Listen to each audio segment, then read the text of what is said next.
চলো আজ দেখো দোকানের মতো পারফেক্ট কচুরি আর সঙ্গে আলুর দম বানিয়েছি। খুব সিম্পলভাবে আলুর দমটা করবো। হ্যাঁ, আর দেখো কচুরিটা কত সুন্দর হয়েছে, কত খাস্তা আর কত সুন্দর দেখতে হয়েছে। দেখে বুঝতেই পারছো এটা হিঙের কচুরি, কিন্তু হিং দিয়ে মটরশুঁটির কচুরি খুব টেস্টি, একবার দোকানের মতো পারফেক্ট হবে। কিভাবে বানাই চলো এবার রেসিপিটা পুরোটা শেয়ার করবো তোমাদের সঙ্গে। প্রথমে দেখো এরকমভাবে আলুগুলোকে কেটে নেবো। এই যে দেখো আলুগুলোকে কেটে আমি জল দিয়ে ধুয়ে কুকারে সেদ্ধ করে নেবো। খুব গলিয়ে দিও না তবে, মানে ভাপি মানে কি বলবো, একটু শক্ত অবস্থায় রাখবি যাতে কষা যায়, এরকমভাবে রেখো। আর মটরশুঁটিটাকে ছাড়িয়ে নিয়েছি, মটরশুঁটিটা এবার কিন্তু আমি পেস্ট করে নেবো, যার জন্য ধুয়ে নিচ্ছি। কাঁচা মটরশুঁটিতে করবে, অনেকে করে হালকা ভাপিয়ে করে, তাতে কিন্তু অত টেস্ট হয় না, ঠিক আছে। কাঁচা মটর চেষ্টা করবে কাঁচা মটরশুঁটিতেই করার। এবার দেখো আমি মিক্সির মধ্যে নিয়ে নিচ্ছি, এবার এটাকে আমি পেস্ট করে নেবো। এই যে দেখো গ্রাইন্ডার দিয়ে পরে আমি পেস্ট করে নিচ্ছি। এবার দেখো আমার পেস্ট হয়ে গিয়েছে। এবার চলো বাকিতে যাওয়া যাক। এবার দেখো ময়দাটা মাখবো। ময়দাটার জন্য আমি রোল ময়দা নিয়ে নিয়েছি, চিনিটা তবে একটু বেশি নিও, হ্যাঁ।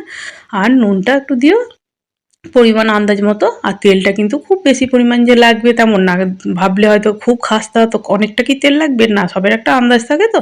এখানে 3 থেকে 4 চামচ তেল দিলেই কিন্তু হবে। এবার দেখো শুকনো উপকরণটা মিশিয়ে পরে ভালো করে একটু শক্ত শক্ত করে ময়দাটাকে মেখে নিতে হবে। এই যে দেখো এরকমভাবে মা মেখে নিচ্ছে। এবার দেখো আমি এখানে মটরশুঁটির পুরটা বানাবো। হ্যাঁ, এবার পুরটা দেখো ওরা কীভাবে বানায়, আর এরকমই দেখবে একবার দোকানের মতোই সেন্টটা হবে। আমার কথা শুনে দেখো, সর্ষের তেলটা প্রথমে দেবে, তার মধ্যে খানিকটা হিং দেবে, আর দেবে তোমার জিরে গুঁড়ো, হলুদ, আর তোমার ওই যে কাশ্মীরি লাল লঙ্কার গুঁড়ো, ওই দিয়ে ভালো করে একটু ভেজে নেবে। এই যে দেখো, তবে কিন্তু পুড়িয়ে দিও না, ঠিক আছে। খেয়াল রাখবে যাতে মশলাটা না পুড়ে যায়। এবার দেখো কাঁচা যে পেস্টটা আছে সেই পেস্টটাকে এবার নেড়ে চেড়ে, মানে বেশ কাঁচা গন্ধটা যাবে ততক্ষণ পর্যন্ত নেড়ে চেড়ে ভালো করে ভেজে নেবে। খেয়াল রাখবে কাঁচা গন্ধটা যাতে চলে যায়। খুব বেশিক্ষণ ভাজার দরকার নেই, মিনিট 5 ভাজলেই হয়ে যাবে।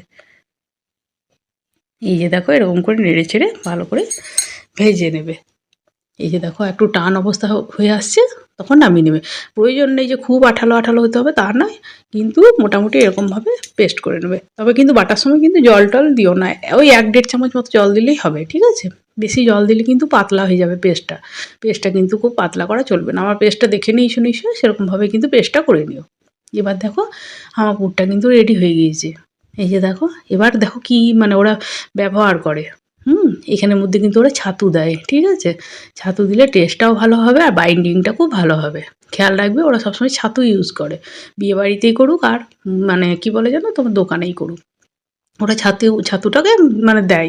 এবার দেখো আমি একটু নুন দিয়ে দিচ্ছি, আর এখানে আমি চিনি ডাস্ট দিচ্ছি। তোমরা যদি চাও ওই তেলের মধ্যে, মানে যদি ধরো তোমাদের বাড়িতে চিনির ডাস্টটা অ্যাভেলেবেল নেই, সেই ক্ষেত্রে তোমরা নুন আর চিনিটাকে তোমরা তেলের মধ্যেও দিয়ে করে নিতে পারো। যখন আমি ওই যে মশলাটা বানাচ্ছিলাম, মানে বাটা ওই যে মটরশুঁটিটা দিলাম না, সেই সময়টাতে তোমরা নুন চিনিটা ওখানেও দিতে পারো চাইলে পরে।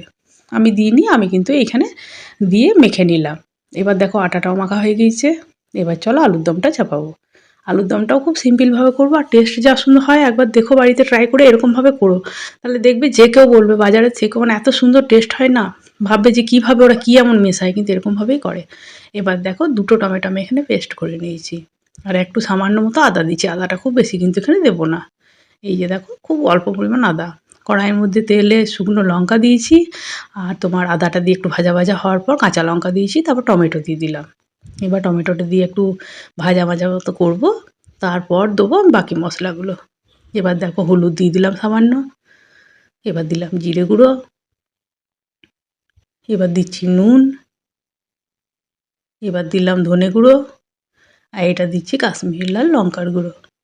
এই যে দেখো, এবার সামান্য একটু গুড় দিচ্ছি, তোমরা চাইলে এখানে গুড় চিনি যে কোনো জিনিস ইউজ করতে পারো। এবার দেখো তেলটা এরকমভাবে বেশ ছেড়ে আসবে, এরকমভাবে একটু ভাজা ভাজা করে নেবে মশলাটাকে, তারপর আলুটা দেবো, ঠিক আছে। এবার দেখো আলুটাকে আমি দিয়ে দিচ্ছি। এই যে দেখো আলুটাকে দিয়ে একটু কষিয়ে নেবো। এই যে এরকমভাবে হালকা হাতে একটু কষিয়ে নেবো কিছুক্ষণ, তারপরে জল দিয়ে দেবো।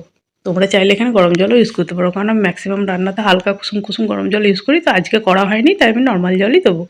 তো তোমরা চাইলে কুসুম কুসুম গরম জল দিলে কিন্তু টেস্ট অনেক বাড়বে। এই যে দেখো মশলাটা কিন্তু আমার কষানো হয়ে গেছে। এবার আমি দিচ্ছি এখানে কস্তুরি মেথি, ঠিক আছে। এখানে 1.5 চামচ মতো কস্তুরি মেথি দিচ্ছি, আমার ওইটা বাড়িতে বানানো। আর দিচ্ছি ম্যাগি মশলা, সামান্য মতো ম্যাগি মশলা দিচ্ছি। এই সবজিটা দেখবে হেভি খেতে হয়, মাংস টাংস দিয়ে যে মানে কচুরি টচুরি বা ধরো ঘুগনি টুগনি দিয়ে যেমন লাগে তার থেকেও ভালো লাগবে, দারুণ সুন্দর, খুব সিম্পলভাবে কিছুক্ষণের মধ্যেই আলুর দমটা হয়ে যায়। একবার বাড়িতে ট্রাই করে দেখো, আর এরকমভাবে কচুরিটা আমি যেমনভাবে শিখিয়েছি সেরকমভাবেও করে দেখো, খুব সুন্দর টেস্ট, একবারে ওরকমই হবে পারফেক্ট, যেমন বিয়েবাড়িতে বা তোমার ওই কী বলে যেন দোকানে হয় সেরকমই হবে। জলটা কিন্তু খুব বেশি কিন্তু দেবে না, এই যে দেখো মিডিয়াম জল দেবে, ঠিক আছে। এবার দেখো ফুটে উঠবে, আমার সবজিটা কিন্তু রেডি হয়ে যাবে। আর হ্যাঁ, আমার চ্যানেলটা কেমন লাগছে অবশ্যই কমেন্ট বক্সে জানিও, যদি ভালো লাগে তো একটু লাইক সাবস্ক্রাইব শেয়ার করে পাশে থেকো, কমেন্ট বক্সে জানিও যে আমার এই কচুরিটা কেমন হয়েছে। আর সত্যি মানে একবার বাড়িতে যদি ট্রাই করো তো আমার খুব আনন্দ লাগবে। আর যদি তোমরা অন্যরকমভাবে জানো তো আমাকে শেয়ার করো, মানে কমেন্ট বক্সে বলো যে তোমরা কে কেমনভাবে এটা বানাও, ঠিক আছে। আমি এরকমভাবে বানাই তো দেখো, একবার ওরকমই দোকানের মতোই কিন্তু পারফেক্ট হবে। আর এই যে দেখো এবার লিচিগুলো কেটে নিচ্ছি। আর আমার ছোটো চ্যানেল একটু সবার সঙ্গে শেয়ার করো বন্ধুবান্ধবদের সঙ্গে, কারণ বুঝতে পারছো তোমাদের সাপোর্ট ছাড়া আমার চ্যানেলটা এগোবে না, ঠিক আছে। এবার চলো, এই যে দেখো এরকমভাবে লিচিগুলোকে কেটে নিচ্ছি। আটাটাকে তবে চেষ্টা করবে একটু শক্ত শক্ত করে মাখার, খুব নরম করে দিলে কিন্তু পুর ভরতে অসুবিধা হবে। এই যে দেখো লিচিগুলোকে এরকম করে ছোটো ছোটো, যেমন মানে তোমার লুচির লিচি হয় সেরকমভাবেই কেটো, খুব বড় বড় করে করার দরকার নেই, কারণ পুর ভরবে তো তখন। আর এইগুলো একটু মোটা মোটাই বেলাটা হয়, খুব একটা পাতলা কিন্তু হবে না যেহেতু কচুরি তো। এই যে দেখো এরকমভাবে পুরটাকে একটা করে বাটির মতো করে নিলে, নিয়ে তারপরে পুরটাকে ভরে পরে এরকম করে মুখটাকে মুড়ে দেবে, মোমোর মতো টাইপ করে নেবে, তাহলে কিন্তু বেরোবে না সেরকম, একটু একটু বেরোবে, সে তো ভোজে বা বিয়েবাড়িতে দেখবে ওদেরও সে অল্প সামান্য বেরোয়, খুব একটা বেরিয়ে যাবে না, পুরটা থাকবে ভেতরে, ঠিক আছে। এই যে দেখো বাটির মতো এরকম করে নেবে, দিয়ে করে নিয়ে পরে এরকম করে সামান্য করে পুর ভরে দেবে, খুব সামান্য না, একটু মোটামুটি দিতে হবে, নাহলে টেস্ট হবে না। এই যে দেখো এরকমভাবে ভালো করে লিচিগুলোকে কভার করে দিতে হবে। এই যে দেখো লিচিগুলো আমার হয়ে যাচ্ছে। এবার দেখো মা তেল দিয়ে দিয়ে আস্তে আস্তে করে বেলে নেবে, তবে কিন্তু একটু একটু বেরোবে, খুব বেরোবে কিন্তু ভিতরে কিন্তু থাকবে পুর, ঠিক আছে, খুব একটা বেরিয়ে যাবে না। এই যে দেখো তোমাদের সামনেই মা বেলছে, কতটা করে দেখো ইয়ে করছি, এই যে দেখো একটু মোটা মোটা মতো হবে থিকনেসটা, এই যে দেখে নাও এরকমভাবে, ভাজার সময়ও কিন্তু বেরিয়ে যাবে না, তেল তোমার সেরকমই থাকবে। এই যে যেহেতু এখানে ওই যে ছাতুটা ইউজ করা হচ্ছে না, তাই বাইন্ডিংয়ের কাজ করবে, বেরিয়ে যাবে না, আর টেস্টও হবে খুব বেশি, ঠিক আছে। আর যেহেতু হিঙের ইয়ে তো দেখবে খুব সুন্দর লাগে, এটা এই কচুরিটা দারুণ সুন্দর টেস্ট হয়। একটু মিষ্টি মিষ্টি পুরটা হবে, ঠিক আছে, একটু ঝাল মিষ্টি ইয়েটা পুরটা এরকম টাইপ হবে, খুব নোনতা নোনতা কিন্তু হবে না, এটা খেয়াল রেখো, সেরকমভাবে টেস্টটা করো। এই যে দেখো কচুরিগুলোকে এবার হালকা আঁচে কিন্তু ওলট পালট করে ভাজতে হবে, ভাজাটাও কিন্তু কচুরির একটা সিস্টেম আছে, দুম করে আঁচটা যদি বাড়িয়ে দাও না তাহলে লুচির মতো ফুলে যাবে, মানে লুচি নয় ঠিক কীরকম বলবো, মানে খুব সহজেই ফুলে যাবে, লুচিও একটু খাস্তা খাস্তা হলেই ভালো লাগে। হ্যাঁ, তবে কচুরি কিন্তু একটু বেশিই কিন্তু খাস্তা বা ভাজার ওপরেই ডিপেন্ড করে, তুমি আটাটা কতটা ময়াম দিচ্ছ তার থেকেও বেশি হচ্ছে ভাজাটাও। তুমি দুম করে যদি অনেক আঁচ বাড়িয়ে দাও সঙ্গে সঙ্গে কিন্তু পুড়েও যাবে আর ফুলেও যাবে, ওতে কিন্তু বেশ অয়েলি বা খাস্তা ভাবটা কিন্তু আসবে না। সবসময় চেষ্টা করো কচুরি ভাজা নিমকির মতো টাইপের হয়, ঠিক আছে, এটা মানে মাথায় রাখবে। আঁচটা কমিয়ে ওলট পালট করে বারবার ও দেখো আমি কেমন করে ওলট পালট করে ভাজবো। আর দেখো দেখে বুঝতেই পারবে পুরো দোকানের মতোই হবে, আর ওরকমই সাদা থাকবে আর খাস্তা হবে, এটা কচুরি ভাজারই নিয়ম বটে। কচুরি সিঙ্গাড়া এদেরকে একটু ধৈর্য ধরে ভাজতে হয়, ঠিক আছে, তবে টেস্ট হবে। দেখবে তোমরা, তোমাদের চোখের সামনেই দেখাবো, দেখবে কতটা অয়েলি ভাব থাকবে। আর এই যে দেখো সামনে থেকে দেখো তুলে তুলে দেখাচ্ছি, আর অনেকক্ষণ ওরকমই থাকবে কিন্তু, মানে যে একবার সে নুয়ে সেই নরম হয়ে যাবে সেরকম কিন্তু হবে না, ভাজাটা যদি তুমি ঠিক করে ভাজো তো।